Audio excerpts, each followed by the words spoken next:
I am your host, Keith Andrew. Along here is Marq Hawkins, and I just want to say thank you for being a guest on my talk show. I appreciate it, Andrew. Good to be here. You know, for people who want to know what Uncensored is a unofficial talk show, but the whole point I'm making is even with a learning disability, I can still overcome controversy and reach my goals in life. At the same time, turning myself into a perfect example for people out there. It doesn't matter white, black, Asian. It doesn't really make a difference. The whole point is you should never label yourself as handicapped or deaf or blind. If you're very passionate about your goals in life, you should prove to people you can still amount to something. And that's basically the whole statement I'm making. Oh man, I really, admire that and admire you saying that, because I agree with that, 1,000%. Regardless of whatever your station is in life, you don't have to be stuck in that place. If you desire and you have goals and you have aspirations, you can always work hard to attain those goals and those desires and aspirations for sure, regardless of whatever, challenges or shortcomings other people may perceive you as having. It's important to keep, pushing forward and believing in yourself. Matter of fact, I know we'll get into this a little bit more, but my stage name or my hip-hop DJ/rap name is Clientele. And the reason why I chose that name was because in business, your clientele, those are the people who are your steady customers. They constantly believe in you. They believe in what you're doing. They believe in your brand. And so I said, well, heck, I believe in myself. So if no one else believes in me, I'll be my own clientele. So it's important to, always believe in yourself and your abilities. So I admire you for that. Yeah, I appreciate it. And after the show, I do have a couple questions for you, if you're interested. Sure. Absolutely. Now, starting off, I see that you're a CEO. How did you create your own company? Yeah, I'm a CEO of Showdown Productions and also Marq Hawkins Enterprises. I started out, in an entertainment business with a few guys back in the 80s on the West Coast. You may know him. His name is Dr. Dre. The other one is DJ Yella, and then also Grandmaster Lonzo. And we started out in this little group. We had a little club that we DJ'd out of called the Eve After Dark. Eventually we changed the name of that club to the Penthouse. And at that time, rap hip-hop on the West Coast wasn't as prevalent or prominent or respected as it was on the East Coast. So we had to learn not only, how to be turntablists and producers of music, we also had to learn the business side of it. And, through some failures and some successes and some trial and error, we all eventually figured out how to do it. Once I decided to branch off and, forge my own path in life, I already had that business acumen, in the back of my mind. And so out of that, I've always wanted to have an imprint, a label, and a company, and be a businessman and work on the business side of the music industry and the film industry as well. So that's where I came up with, being the CEO of my own company. Because again, if you have, it's one thing to be an artist or to be the creative, but if you don't have any real say over your direction, then you're just pretty much working for someone else, or you're just pretty much letting someone else dictate your path. So that's why I became a CEO and created my own companies. All right. Now, I'm going to ask you sort of hard-hitting questions and a couple political ones, but starting off, what can you tell me about your high school years? Well, my high school years were, pretty straightforward. I was a pretty fairly decent student, in high school. Got decent grades. I was actually the vice president of the computer club. I was in a few other clubs that were kind of in that nerdy intellectual range. It was Gardena High School in Gardena, California. I actually lived 5 minutes away, walking distance from Centennial High School, which was a high school that was just riddled with gangs and gang activity. So I didn't want to get involved in that. because it was just way too dangerous. Because I grew up in a place called Ujima Village, which was a housing project, and so I would get up at 4:30 every morning, and until I was able to raise enough money to buy my own car, I would get up at 4:30 every morning to catch 4 buses way across town, through cities, through other territories, just to go to school in an area where I felt a little safer, and that was Gardena High School. So I would, get up, catch the bus from Compton, California, all the way over to Gardena, California, just to go to school. And as far as the high school years were concerned, first year was pretty uneventful, but second and third year, I had my cousin. He came, and he was in a gang, and so I had to choose kind of like, well, am I going to hang out with my cousin, or am I going to hang out with, these other friends that I made? And I would have to split my time in between. And then when people started associating me with, him and his gang group, it got a little dicey. So I had to be careful about that. But I was lucky enough to, finally raise enough money from working hard, get a car. And so I was kind of able to, get in and get out quickly and with less problems. But that was pretty much, what I did in high school. Well, you did hint towards the gang thing. Were you like the Bloods or the Crips, or was that before that? When I first started going to Gardena, there weren't any real gangs there. I mean, it was a population of heavily Caucasian, Asian, community originally. But during that time in the 80s, gangs started to become more prevalent. And so there were Crips on campus, and then, like I said, my cousin who came from a Blood neighborhood, I came from a Blood neighborhood. We were starting to be known as the Bloods on campus. And people don't care about whether or not you're in a gang. They associate you regardless of, where you come from. So that kind of thing was, like I said, a little dicey. But what I ended up doing was, we ended up getting involved more with sports. I ended up getting, involved more with, clubs and with theater. So I was able to use those excuses to say, hey, I don't have time for that gang stuff.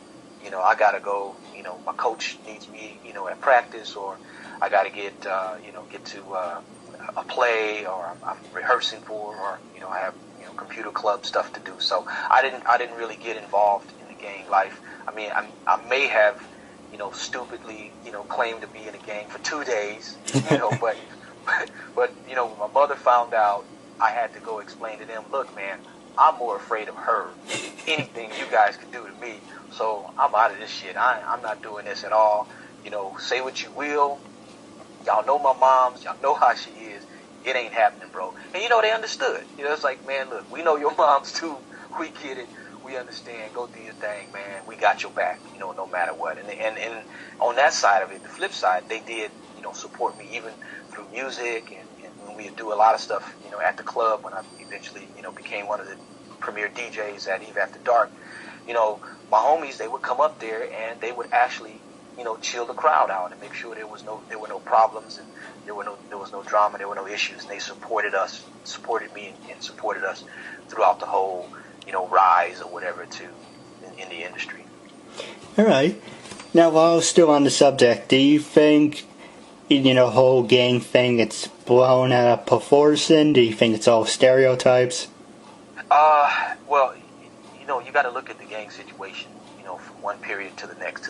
I think if we talk about, Crips and Bloods in L.A. and Compton, which is where I grew up, in the 70s and 80s, especially particularly in the 80s, it just ran crazy, because one, you had the drugs, that were being, shipped in, and because the whole drug trade has shifted from the East Coast to the West Coast, so a lot of gangbangers were hooking up with drug dealers, and they were basically marking off territory, and they were protecting the territory to kind of sell drugs. So it became a business model, but it became a dangerous business model because, so much money was involved in that.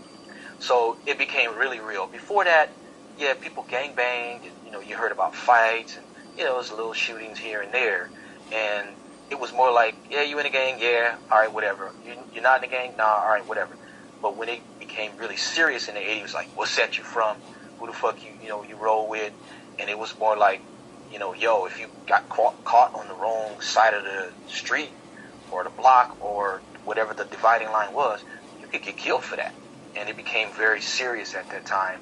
And so eventually from the 80s to the 90s, it just got crazy. And then, in 92, with the verdict of the 4 officers that were acquitted, everything just blew up and went crazy out of proportion with the 92 riots. Then we had kind of a moratorium and a gang truce for about 6 to 8 months, during that time period.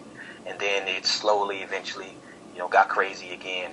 And to this day, it's weird because, Crips, Bloods, and these other factions of gangs, they kind of have a business model now, but they still gangbang, but they've turned gangbanging into more or less an industry. And so, with the gangster rap and with, these big level or high profile celebrities now associating themselves with gangs, and associating with themselves having gang ties, it's like, okay, well, we're going to make money off of this now. So now we're going to basically pimp the whole, the gangbanging thing. So it's a weird thing now. They still gangbang. It's still rough. Some parts of, LA and Compton and Watts, you got to, clutch your purse or protect your, your neck going in. But, yeah, they got this whole new business model, and it's strange. It's weird. Now look at LL Cool J. He started out in a gang, and now he's a big star. Well, yeah, I mean, and people like fucking Lil Wayne. Lil Wayne he claiming to be a Blood. I mean, wait a minute, weren't you in the South, and you were with your Young Money and the Hot Boys or whatever, and then eventually now all of a sudden you've retroactively become a gangbanger? It's strange, man. It's a weird thing. Waka Flocka, is another one. Sorry, I didn't mean to interrupt. Sorry. So it's a weird thing for them to kind of, like I say, retroactively become gangbangers, because see, I know what it was like, and I know the cost of claiming a gang or being in a gang, or what happened to friends of mine who were victims of gang violence. I had a friend, man, he was 14 years old, just walking to go, visit his girlfriend, and they cats jumped him and, beat him down, and he ended up in a coma in the hospital and died. I had another friend, Dre's brother, was confronted by some gangbangers. His name was Tyreek. He got hit, fell, hit the ground, boom, and he died. I was coming home once from a celebration, it was at night, and in the housing complex that I lived in, and it was police tape and police all around where my bedroom window was, and eventually they let us in. But what was happening was a friend of mine who I just talked to, his brains were splattered all over my bedroom window, because somebody had shot him and killed him. And so stuff like that. I mean, I escaped gunfire several times growing up. I had a shotgun pointed right at me, point blank, when some gangbangers drove through the hood trying to retaliate, and luckily I was quick enough to stop, drop, roll into the bushes and escape all that.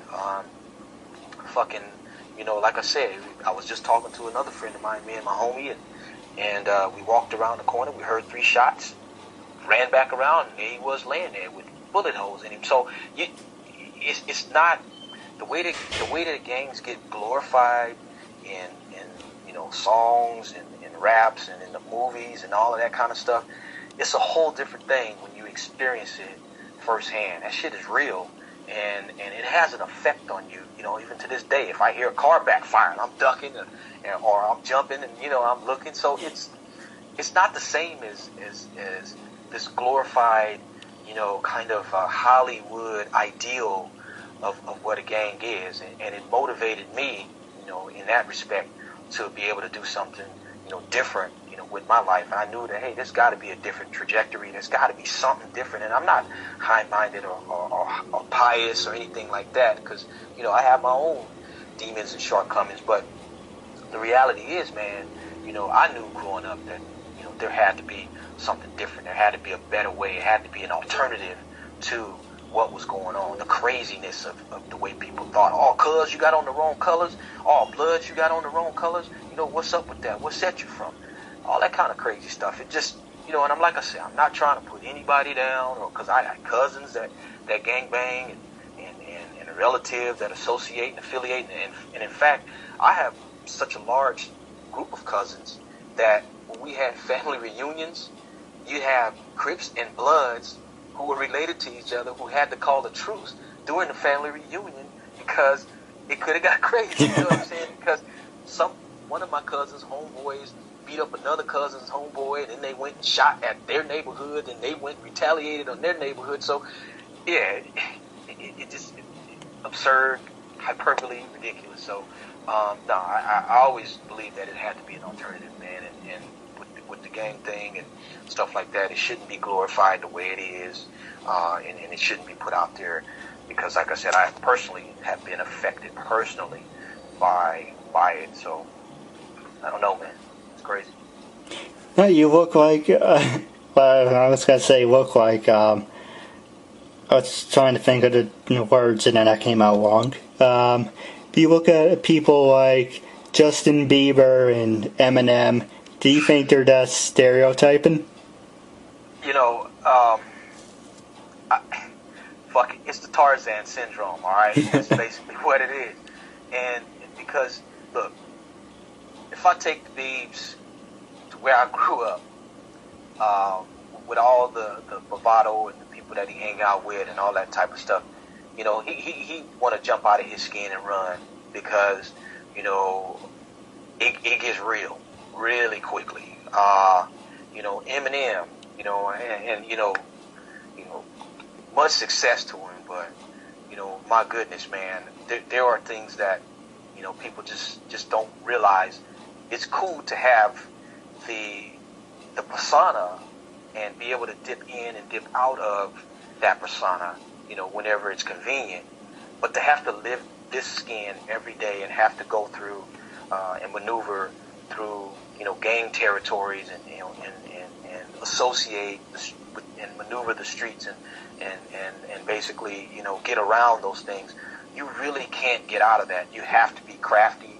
You have to be able to use mental gymnastics to think through that. And those guys are playing a role, for the most part. They are basically moving in and out conveniently. Don't get me wrong. I like some of the Beeb stuff. I like some of M stuff. I think they're talented in their own respects. But to say they fully understand what it means to, grow up in that life and have to deal with that kind of lifestyle, it's a whole different thing. I don't think either one of them honestly could really sustain, and maintain in that, because you got to be real tough to maneuver and get through, growing up in the hoods of LA and Compton and Watts and, Cabrini Green and, Harlem and a lot of other places that have ghettos and around the country. Yeah, look at John Cena. Exactly. Yeah, straight up. I used to be a big fan. I don't know, I'm not really a hypocrite, but I used to dress gangster when I was in high school. Yeah, I thought it was cool to jersey and steel chain because I was a big fan of John Cena when he was the doctor of thugonomics. Exactly. It affects. See, that's the thing about it. It has affected, so many people. And, just to go back with our tying in music and, gang life, and the group that, I know members personally from NWA, just to tie all of that in, I know personally that, 3 of those members of NWA who, are in NWA and claim to be, members of that, they weren't in gangs. They had never associated with gangs. They never even were about that. Yeah, they've come out later on in life and said, I never, associated with gangs. I was never in a gang, but at the time, they led people to believe that. And they knew that people believed that. When you make songs like Gangsta Gangsta and Boys in the Hood and Straight Outta Compton, you're telling people to, hey, this is me. I'm this gang banging dude. I'm this tough guy running around here, robbing, stealing, killing, and fucking. And it kind of, and with the whole media hype centered around it, it makes it glamorizes it. It makes it attractive. So a lot of people, particularly in the suburban communities, a lot of Caucasian white suburban kids said, hey, this is cool, this is rebellious, this is tight, I'm going to get involved with this.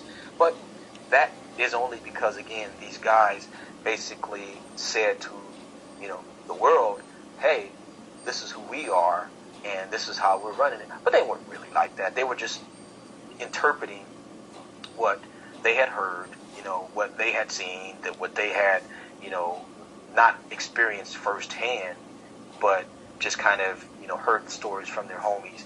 But they led people to believe, that they were, and we're doing a movie about it right now. They're in production, on the NWA movie right now, and hopefully with the movie you'll see more. I believe you'll see more of that side of things coming out, where you see that, wait a minute, these guys weren't really in the gang, but they did have some friends, so they kind of told their friends' stories. So hopefully you'll see more of that, man. But it's that kind of deal. All right. Well, moving on to our happier subject. Do you have any fun? Do you have any funny stories you would like to share? Any fucked up stories you had happen that are pretty funny?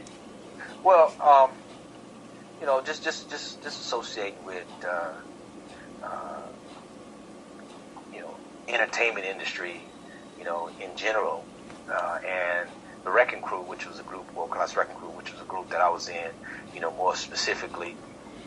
We would work so hard some days, me and Dre and Yella, that we would stay in the studio. Literally, we had a little hot box studio.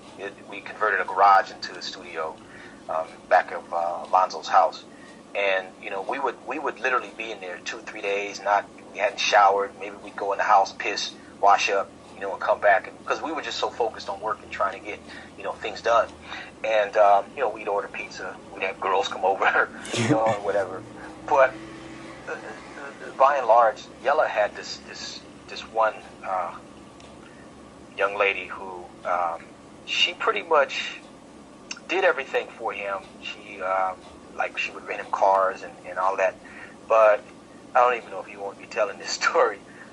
But he had other girls too, and a lot of times when she would come by, he would have to run and hide, or duck and run and cut, and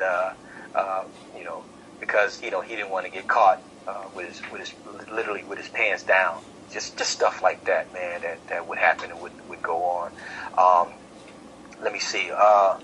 We did a lot of mixes for K-Day and Greg Mack, and we did a lot of 4-track kind of stuff, for them. A lot of times at the club,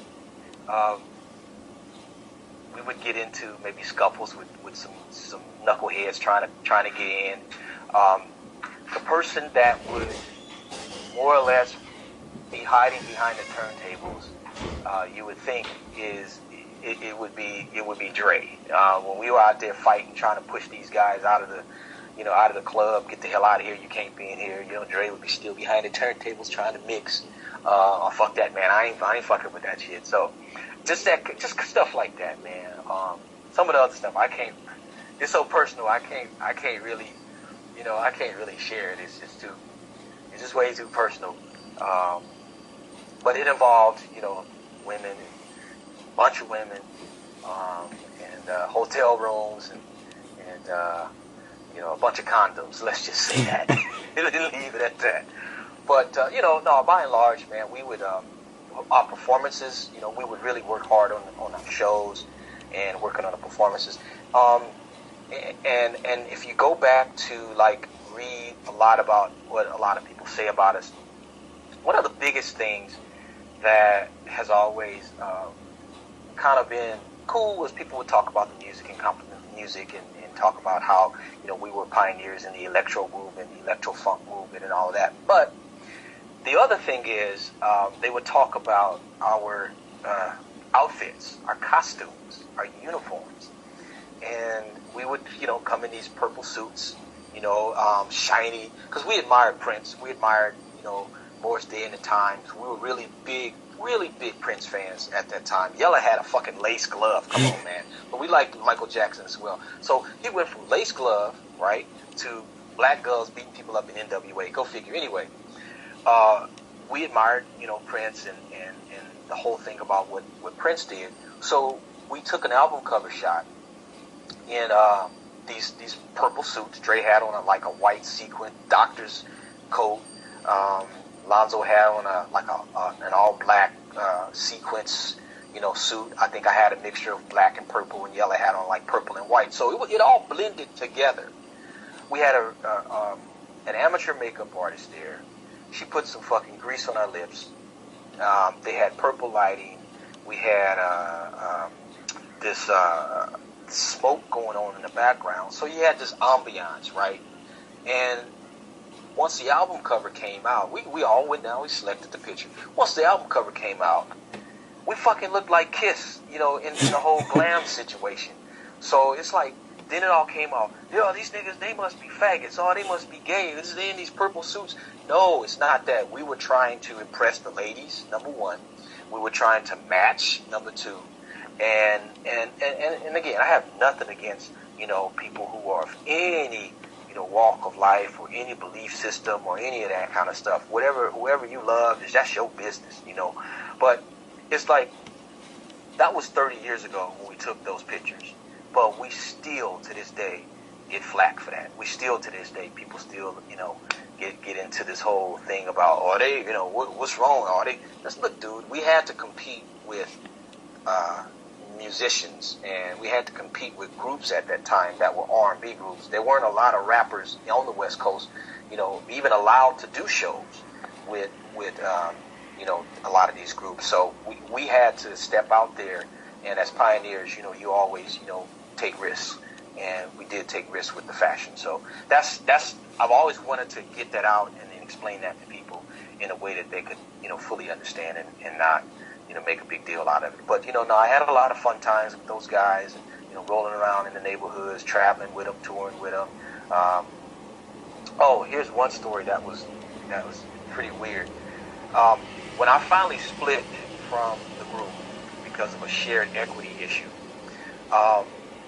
we had still signed a contract to perform at a place in Louisiana. Well, little beknownst to me, the other guys in the wrecking crew had signed a contract to perform in Houston, Texas. And so the places were fairly, close. They were within a fairly decent driving distance. We were performing. So I ended up having to scuffle up 3 other guys to perform because, I was afraid we were going to get sued.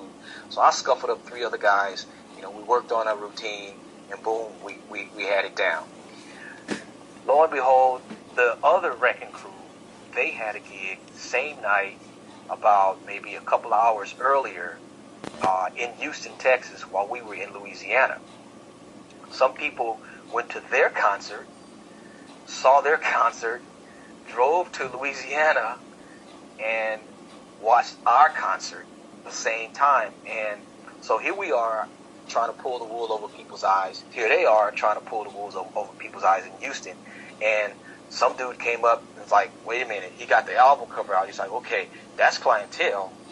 That's Dre, which it wasn't. That's Yella. But that ain't Dre, and that ain't this other guy. So busted. We got busted. They got busted. It was a whole big old deal. But it's just, crazy stuff was going on at that time, man. I mean, we met a lot of people. I had a chance to work with a lot of people, New Edition included. Of course, LL Cool J was there, Run DMC, Curtis Blow. I mean, if you're an old head in hip-hop, everybody who was somebody in hip-hop at that time, Grandmaster Melly Mel, African Bambaataa, we were able to perform with them, work with them, learn from them, steal from them, take notes on what they were doing, and then we were able to turn that around and influence a whole nother generation of hip-hop artists on the West Coast. So there was a direct connection between East and West Coast. And I can go into the feud and stuff like that, but I'm getting way off topic, man, and I'm rambling. I told you I can talk for hours. Go ahead. The next subject I was going to ask you, well, wrapping up, I do have another subject for you, It's, do you believe in karma? You know, I am a optimistic skeptic, I guess you could call me. I never rule anything in or out when it really comes down to it, but I believe, you know, that the universe itself has always wants to seek a balance, whether it's now or whether it's, you know, millions of years in the future. But the universe started from nothing and always wants to return to balance, right? So what goes around comes around. Yeah, that's a possibility. You put things out there, you know, negative or positive, they come back on you. I try to stay positive. I try to be, you know, a positive person and, you know, that kind of thing. So, because, yeah, I do believe that, yeah, maybe if you're putting negative things out into the atmosphere, that negative could come back. And if you put positive out there, sure, positive things can come back to you. All right, and everyone else got to ask you is, how do you feel about gun control? How do I feel about it? Well, I believe in, you know, the Second Amendment. I believe that, you know, we do have, as citizens, U.S. citizens, a right to bear arms within reason. You know, and that's not saying, you know, you need to turn into, Johnny Joe gun nut, you know, build a bunker, you know, Rambo. Yeah, clip up with, you know, banana clips and AKs and M16s and you know, all this kind of crazy stuff. But, you know, as a private citizen, you know, sure, you know, why not at least have, you know, the ability to bear, you know, some kind of, you know, weapons protection. But again, because, you know, you hear the adage, you know, guns don't kill people, people kill people, and that's true. So I do believe that, yes, guns are valid, but within reason. Make sure there's, you know, proper training, make sure there's, you know, proper regulation.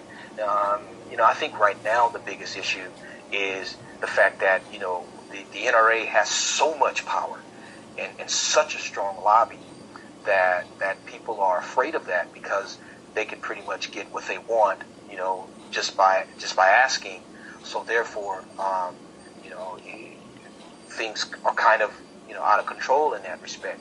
But yeah, I do believe in a certain level of, you know, gun control, and I do believe, but I also believe in, you know, the right to bear, you know, arms within reason, you know, a reasonable, you know, amount. Because, you know, I own a couple. Just for anybody out there, you know, thinking about, you know, trying to step, you know, into the old house here. But anyway, whatever, man. Just moving on. No, I agree with you. I do support the Second Amendment, and Yeah. I do support, you know, the right to kill in self-defense. Only in self-defense. Only in self-defense. I mean, you don't just go out there indiscriminately, you know, plucking people off. That's just crazy. But no, in self-defense, yes. But you know, if you're a hunter, you know, and you're hunting game, you know, that's your thing. That's your thing. But yeah, to be out there and, you know, wilding out and, you know, injuring and hurting innocent people, no, that's not cool at all. Well, you do bring up a good subject. How did you feel, if you don't mind me bringing it up, how did you feel about the whole Trayvon thing? Do you think the media blew it out of proportion, or do you think they were just stirring things up? I mean, well, first of all, you know, I mean, personally, I've experienced, you know, walking while black, driving while black, you know, working while black, you know, and so it's a situation where, you know, I could have been, you know, Trayvon Martin. Now, I wasn't there. I don't know all the particulars and all the details about what happened. Could Trayvon have done something, you know, differently, made a different decision? Maybe, perhaps. Could George Zimmerman have, you know, maybe made a different decision? Absolutely.